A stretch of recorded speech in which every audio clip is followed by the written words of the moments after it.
এই শিখা, এই যে ববুন, আর এই যে আমি দেখতে পাই নেহা বেরিয়েছে। না না, ওটা নেহা না, ওটা নেহা, ওটা কি নেহা?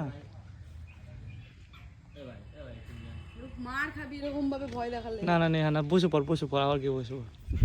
তো আমি এখানটা রাস্তায় বসে আছি একটা মেয়ের জন্য, ওর জন্য ওয়েট করছি, ও বেরাবে। আর আমরা আজ পালিয়ে বিয়ে করছি। আমাদের রেজিস্ট্রি হয়ে গেছিলো, তার রেজিস্ট্রি কথা ওর বাবা মা জানতে পারাতে অনেক রকমের সিচুয়েশান ক্রিয়েট হয়েছে, তাই সেটা নেহার ওপর থেকে গেছে, ধকল গেছে, নেহা পারছে না, তাই আমরা পালিয়ে বিয়ে করার ডিসিশান নিয়েছি।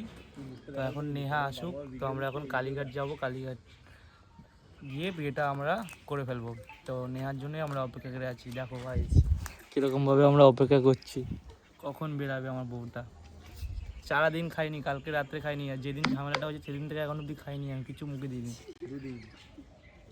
যখন তখন সেন্সলেস হয়ে যেতে পারি।